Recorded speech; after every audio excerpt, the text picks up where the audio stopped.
안녕하세요. 서민 워킹맘입니다. 2021년 중소기업 특별공급 Q&A 세 번째 시간인데요. 지난 영상에 이어서 계속해서 알아보도록 하겠습니다. 계열 분리 시 기업의 연속성을 인정하나요?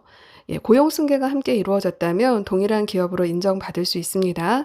대신 분할 합병 계약서나 분할 계획서를 제출을 해 주셔야 됩니다. 출산휴가나 육아휴직 기간 중인 근로자도 주택특별 공급의 대상이 되는지 여부와 재직기간 산정에 포함이 되는지에 대한 질문입니다. 출산휴가나 육아휴직인 사유로 다른 근로자와 차별을 두지 않도록 하고 있기 때문에요. 출산휴가자나 육아휴직자도 중소기업 주택공급 특별공급 대상자에 포함이 됩니다. 그리고 중소기업 장기군속자 주택우선 공급 배점 시에도 재직기간 산정 시에 육아휴직 기간도 모두 다 포함이 됩니다. 수상 경력은 회사가 수상한 경우에도 인정이 되는지에 대한 질문인데요. 수상 경력은 본인의 수상 시에만 인정받을 수 있습니다. 또한 개인의 수상 경력이 여러 개 있을 경우는요, 최대 5점까지만 배점이 가능합니다. 단체 표창이나 상장을 받은 경우에도 점수를 받을 수 있나요? 회사가 아닌 근로자 단체 표창이나 상장을 수여받은 경우에도 배점 받을 수가 있습니다.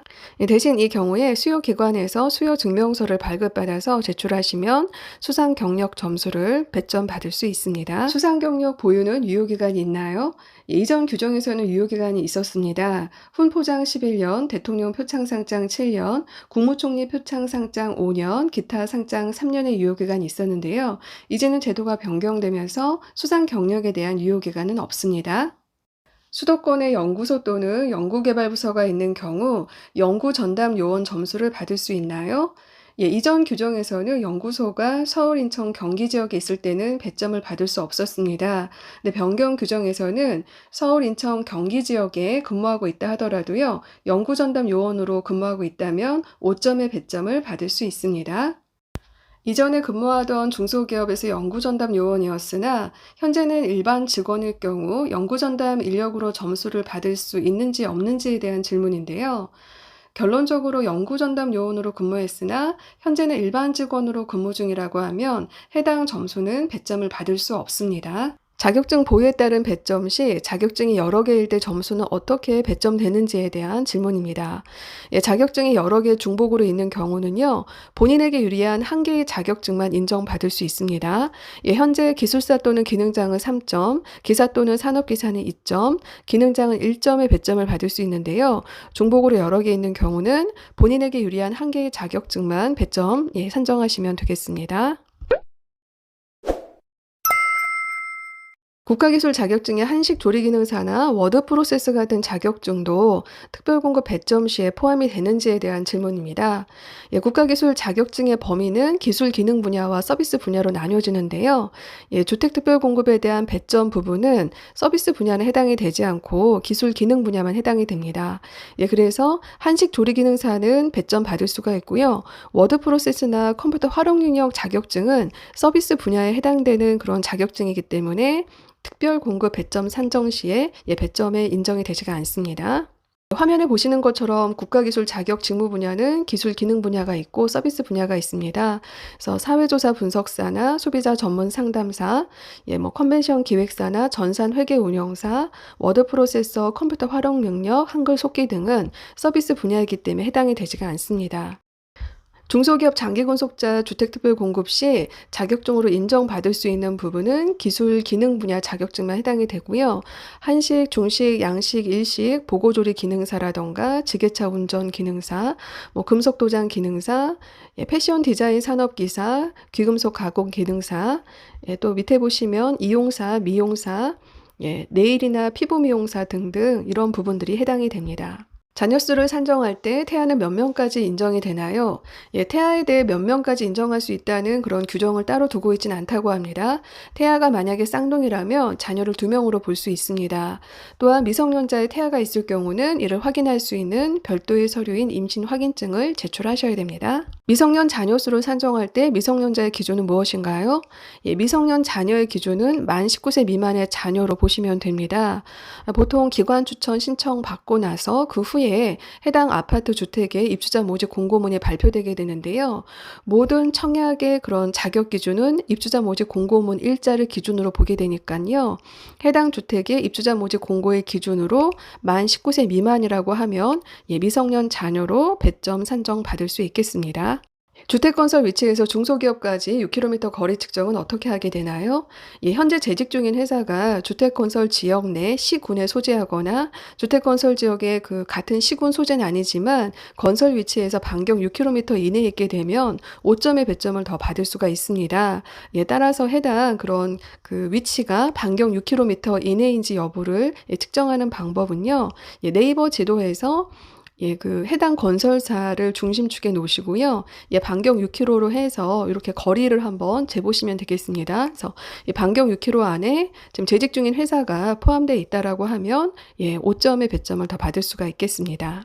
예, 본사가 주택건설 지역과 동일한 시군에 소재를 하고 있지만 실제 근무지는 이에 해당하지 않고 다른 지역에 있을 경우 예, 주택건설 지역 가점 5점을 받을 수 있는지에 대한 그 질문입니다. 예, 실제 이제 근로자가 근무하고 있는 곳이 어디인지를 판단하는 게 중요하기 때문에요. 본사가 설사 주택건설 지역과 동일한 시군에 소재하고 있다 하더라도요. 실제 근무지가 다른 지역이거나 반경 6km 이내에 있지 않다라고 하면 예, 주택건설 지역 가점 5점을 부여받을 수 없습니다. 성과공제 만기자 배점에서 성과공제는 어떤 사업을 의미하나요? 중소벤처기업부에서 운영하고 있는 내일채움 공제나 청년 재직자 내일채용 공제를 의미하고요. 고용노동부에서 운영하고 있는 청년 내일채용 공제의 경우는 특별공급 신청 시 배점을 받을 수 없습니다. 무주택 기간은 어떻게 확인을 하나요? 특별공급 신청 시에는 세대구성원 전원이 무주택이어야 됩니다. 그리고 무주택 기간이 5년 이상이면 또 5점의 가점을 더 받을 수가 있는데요. 추후에 해당 이제 건설사에서 국토교통부의 전산 검색을 의뢰해서 무주택 여부라던가 세대원 전원의 무주택 기간을 확인하게 됩니다. 특별공급 신청자 중에 동점자가 나왔을 때는 어떻게 하게 되나요? 예, 이 경우는 우선은 현재 재직 중인 중소기업의 재직 기간이 긴 순서대로 우선순위를 부여하게 됩니다. 예, 그럼에도 동점자가 이제 발생하게 되면 이전에 근무했던 중소기업에 대한 재직 기간까지 모두 합산해서 예, 우선순위를 부여하게 되고요. 이 경우에는 1년 미만의 재직한 기간도 모두 포함해서 예, 산정해서 우선순위를 예, 가리게 되겠습니다. 추천 점수에 대한 커트라인이 있는지 여부 및 전체 신청자의 점수나 경쟁률을 공개하는지에 대한 질문인데요. 예, 추천 점수 커트라인이 있지는 않습니다. 예, 해당 아파트마다 이제 신청하시는 분들에 대한 점수나 경쟁률은 모두 다르기 때문에요. 해당 지방청 홈페이지에서 예, 당첨되신 분들이나 또 예비 당첨된 분들의 점수를 공개하는 경우도 있고요. 공개하지 않는 경우도 있습니다. 예, 그렇기 때문에 이제 궁금한 주택에 대해서는 해당 지방청 담당자분에게 유선으로 문의를 해 보셔야 됩니다. 주택특별 공급 대상자로 추천이 되었는지 여부는 어떻게 확인하는지에 대한 질문입니다. 예, 이 경우는 예비자라던가 추천자로 선정되게 되시면 예, 해당 지방청에서 개별적으로 문자 연락이라던가 연락을 받으시게 됩니다. 예, 그렇기 때문에 별도 연락을 받지 않았다라고 하면 예, 추천되지 않았다라고 보시면 되겠습니다. 특별공급 대상자 확인과 추천의 차이는 무엇인가요? 예, 장기전세 주택이나 국민임대 주택의 경우는 해당 중기청에서 확인서를 발급을 합니다.